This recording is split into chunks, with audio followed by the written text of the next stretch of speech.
अस्सलाम वालेकुम my YouTube family, कैसे हैं आप सब लोग। उम्मीद करती हूँ बिल्कुल ठीक ठाक होंगे। हम भी बिल्कुल ठीक ठाक हैं अल्हम्दुलिल्लाह। अल्लाह पाक का बड़ा करम और एहसान है। और आज के व्लॉग में आप लोगों के साथ अपने डेली रूटीन की जो है ना वो कुछ क्लिप्स शेयर करूँगी, ठीक है।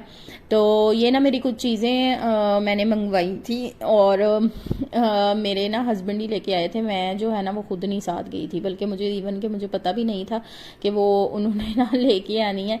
तो बस जब आई हैं तभी मुझे पता चला। तो मेरा ना वैसे जो ग्राइंडर था ना, जो ब्लेंडर था सॉरी, वो ख़राब हो गया था।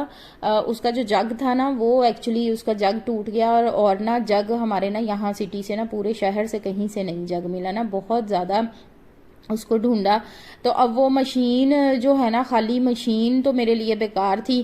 तो जाहिर सी बात है, बच्चों वाला घर है, मिल्क शेक वगैरह बनाना पड़ता है या और कोई चीज़ ब्लेंड वगैरह करनी पड़ती है, ये तो मेन ज़रूरत की चीज़ है। तो फिर मेरे हस्बैंड से मैंने कहा था, उन्होंने मुझे कहा कि मैं तुम्हें जो है ना वो नया ही ला देता हूँ। तो उन्होंने मुझे नया ला दिया था। बेसिकली मैं चाह रही थी जिस तरह का मेरा चॉपर है ना, उसका भी मैंने आप लोगों के साथ अपना व्लॉग शेयर किया होगा कि वो नीचे से ना बड़ी मशीन वाला है, हैवी मशीन वाला है। तो मैं चाह रही थी कि उस तरह का मुझे मिले ना, लेकिन मेरे हस्बैंड कहते कि तुमने ख़राब ही कर देना। और इतना ज़्यादा मतलब मेरे घर में बहुत ज़्यादा यूज़ है ब्लेंडर का ना, तो कहते तुम्हारे लिए ना यही ठीक है। तो ये वाला जो है ना उन्होंने मुझे फिर पैनासोनिक का ला के दिया था और ये बहुत अच्छी क्वालिटी में था। तो दूसरे जो है ना वो मेरी आयरन भी ख़राब हो गई थी, यानी कि ना कपड़े बहुत ज़्यादा चिपक रहे थे। और ये भी पैनासोनिक की आयरन है, ये ओरिजिनल आयरन है पैनासोनिक है ना की ना। एक इसमें रेप्लिका भी आता है। अब आप सब मुझसे ना प्राइजेस का पूछेंगे, लेकिन मुझे ना प्राइस किसी की भी नहीं पता, क्योंकि ना मेरे हस्बैंड प्राइस बताते हैं और ना ही मैंने कभी पूछी। अच्छा, जब मैं इसको चेक कर रही थी ना तो इसकी बैक साइड पे ना एक हल्का सा स्क्रैच था। तो ये मैंने ना आयरन चेंज करवा ली थी फिर बाद में ना। तो प्राइस का मैं आपसे बात करी थी, प्राइजेस मुझे किसी की भी नहीं पता। ऐसे में आप लोगों के साथ जो है ना वो गलत बयान नहीं करूँ। प्लग भी इसका बहुत अच्छी क्वालिटी का था। और ये वाली जो चीज़ें थी ना वो मेरे हस्बैंड खुद ही जाके ना लेके आए थे। तो बाकी ये है कि अगर किसी को प्राइस वगैरह पूछनी होगी तो आप मुझे इंस्टाग्राम पे मैसेज कर सकते हैं, ठीक है। तो मैं आपको ना वहाँ पे प्राइस बता दूंगी। वैसे अभी मैं वॉइस ओवर कर रही हूँ ना, तो मुझे प्राइस का बिल्कुल भी आइडिया नहीं है कि इसकी क्या प्राइस है।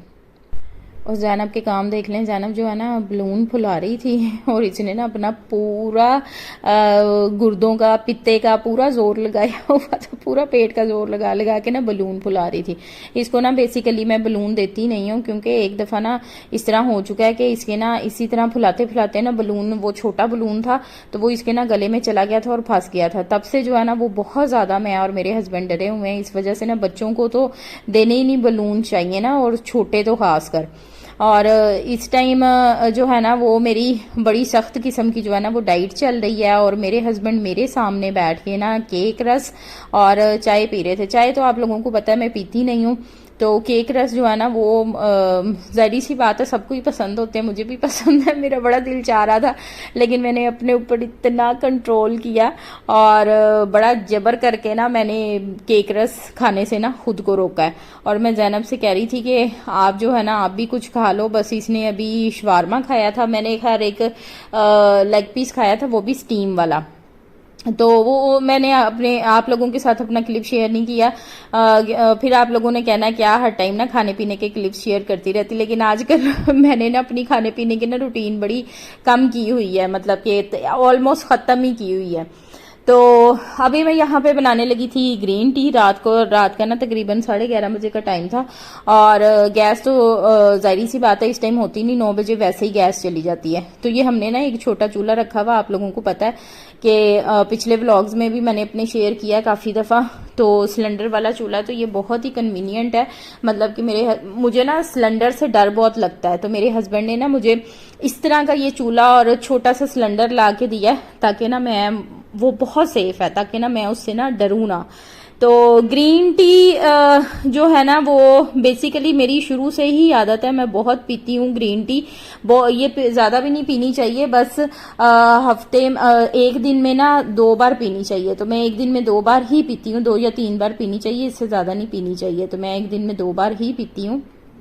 इससे जो है ना आपकी स्किन बहुत अच्छी होती है, आपकी इम्यूनिटी बूस्ट होती है और आपके बाल बहुत अच्छे होते हैं। मेरे तो बाल बहुत अच्छे हो जाते हैं इससे, स्किन भी बहुत अच्छी हो जाती है। और मैं हाफ जो है ना इसमें टेबल स्पून शहद का डाल रही थी। अच्छा, मैं आप लोगों को ना एक चीज़ चेक करवाती हूँ। ये जो मेरे हाथ में है ना अभी, ये हमदर्द का शहद है, और जो दूसरे हाथ में है ना ये वाला, ये सिंपल, मतलब कि मेरे हस्बैंड ना किसी से लेके आए हैं ये वाला शहद ना। अब ये हमदर्द वाला शहद देखें कितना थिक है, और जो दूसरा शहद है वो इतना पतला है, जैसे ना पानी होता है ना इस तरह का। अब मुझे समझ नहीं आ रही थी, क्योंकि हमने तो शुरू से जो है वो शहद देखा ही बहुत ज्यादा गाढ़ा है कि शहद बहुत ज्यादा थिक होता है। तो ये इतना पतला शहद तो मेरी समझ से तो बाहर है। पता नहीं ये असल है या नहीं है, अब पता नहीं क्या चक्कर है क्या नहीं है। तो खैर एनीवेज, ग्रीन टी मेरी रेडी हो गई थी, और मैं पूरा फुल जो है ना वो मग्गा भर के नहीं पीती। तकरीबन मेरी कोशिश होती है कि हाफ से थोड़ा सा ज़्यादा हो, ये भी ज़्यादा ही है, बस मैं हाफ या हाफ से थोड़ा सा ज़्यादा जो है ना वो पीती हूँ। तो बस किचन में इसी तरह से चीज़ों की समेटा समटाई चल रही थी। और आप लोग बताएं कि आजकल क्या रूटीन शूटीन आप लोगों की चल रही है। मेरी तो बस इसी तरह से चल रही है, जो मैं आप लोगों के साथ डेली की शेयर कर रही होती हूँ। और मैंने ना आप लोगों के साथ आज एक बात शेयर करनी थी, तो मैंने सोचा था कि मैं ज़रूर शेयर करूंगी। एक्चुअली मेरे जो हस्बैंड है ना उनको है कोल्ड एलर्जी, यानी कि जैसे ही मौसम चेंज होता है ना, गर्मी आती है सर्दी जाती है, या स्पेशली सर्दी आती है गर्मी जा रही होती है ना, तो उनको जो है ना वो बहुत ज़्यादा ना नज़ला, खांसी, जुकाम, छींके, बहुत बुरा हाल हो जाता है। और जितनी मर्जी एंटीबायोटिक्स ले लें या मेडिसिन ले लें, वो उनकी एलर्जी नहीं ख़त्म होती। तो मेरे हस्बैंड ने काफ़ी अपने टेस्ट वगैरह करवाए, आखिर काफ़ी ज़्यादा चेक करवाने के बाद जो है ना वो मतलब इस नतीजे पे डॉक्टर्स पहुंचे कि मेरे हस्बैंड को है कोल्ड एलर्जी। तो जैसे ही ये मौसम चेंज हो रहा होता है ना, तो इसमें जो है ना इनको ड्राई फ्रूट खाना चाहिए, यानी कि ड्राई फ्रूट खाएंगे तो बचेंगे। तो अदरवाइज जो है ना ये कोल्ड एलर्जी बहुत ज़्यादा ना सम टाइम डेंजरस हो जाती है। और आप यकीन करें, कुछ मतलब कि बाज़ दफ़ा तो इतनी मेरे हस्बैंड की तबीयत ख़राब हो जाती थी ना कि हम बहुत ज़्यादा परेशान होते थे कि इतनी ज़्यादा खांसी उनको होती थी कि ब्लड आना शुरू हो जाता था ना खांसी के साथ। तो मेरे ना माइंड में बात आई थी, मैंने कहा मैं आप लोगों के साथ लाजमी शेयर करूंगी। मोस्टली लोगों को ना ये प्रॉब्लम है कोल्ड एलर्जी की। तो जिनको भी ये कोल्ड एलर्जी का प्रॉब्लम है ना, तो वो इसी तरह से करें कि जैसे ही विंटर स्टार्ट होने वाली होती है ना, जैसे आजकल का मौसम है, तो ड्राई फ्रूट खाना शुरू कर दें। मक्खन खाएं, ड्राई फ्रूट खाएं। जो मक्खन है ना वो बहुत अच्छी चीज़ है कोल्ड एलर्जी के लिए ना। और ड्राई फ्रूट ये भी हमें जो है ना ये डॉक्टर ने ही बताया था, और अल्लाह का शुक्र है अल्हम्दुलिल्लाह से जितने भी साल हो गए ना, अब 4-5 साल से मेरे हस्बैंड को कभी भी ऐसा मसला नहीं हुआ। क्योंकि जैसे ही मौसम चेंज होता है ना, तो मेरे हस्बैंड जो है ना वो ड्राई फ्रूट खाना स्टार्ट कर देते हैं। तो ये बहुत ही अच्छी और बेहतरीन सी एक टिप समझ लें, या जो भी आप लोगों ने एक मशवरा समझ लें। तो आप लोगों को पता है कि मैं कभी भी आप लोगों के साथ वो चीज़ शेयर नहीं करती जो मैंने पर्सनली यूज़ ना की हो, ठीक है। बाकी हर औरत का, हर मर्द का अपना अपना हिसाब होता है, अपनी अपनी जिस्म के लिहाज से, अपने अपने हार्मोन्स के लिहाज से, तबीयत के लिहाज से होता है। लेकिन मेरे हस्बैंड को तो जब से डॉक्टर ने बताया था ना, तो हम तो अल्लाह का शुक्र है बहुत ज़्यादा सुकून में आ गए थे। और मैं ना यहाँ पे कटिंग बोर्ड ओपन करके देख रही थी, ये काफ़ी अच्छी क्वालिटी का कटिंग बोर्ड है, और इसके ऊपर ना बहुत वो ना छोटे छोटे से ना लाइनें सी बनी हुई थी, ताकि कोई भी चीज़ हम इसके ऊपर रखें तो वो फिसले ना। तो अभी तो मैं इसको यहीं पे एडजस्ट करने की कोशिश कर रही थी, मैंने कहा यहाँ पे एडजस्ट हो जाए, तो फिर इसको ना उठा के कहीं रखूंगी। तो ये रात का ना तकरीबन 12:30 का टाइम हो गया था। तो अभी तो आपको पता है कि आजकल बाहर तो कपड़े डालने वाला हाल ही कोई नहीं है रात के टाइम, क्योंकि ओस काफ़ी गिरती है।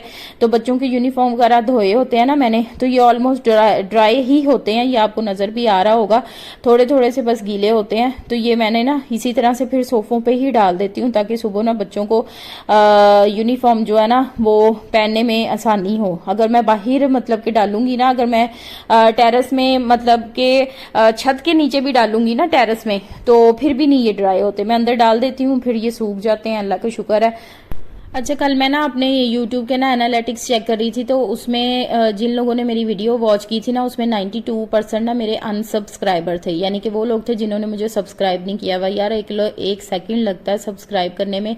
आप लोग काइंडली जो है ना वो मेरा चैनल लाजमी सब्सक्राइब कर दिया कीजिए, और जो मैं इसी तरह से आप लोगों के साथ बहुत अच्छे अच्छे से ना व्लॉग्स लाती रहूंगी, और आप मेरे पिछले व्लॉग्स भी देख सकते हैं, काफ़ी जो है ना वो मैंने अच्छे अच्छे व्लॉग्स आप लोगों के साथ शेयर किए हैं। मेरी नज़र में तो बहुत ही अच्छे हैं। आप लोगों का तब पता चलेगा जब आप लोग मेरी वीडियोस को लाइक करेंगे, शेयर करेंगे और मेरे चैनल को सब्सक्राइब करेंगे।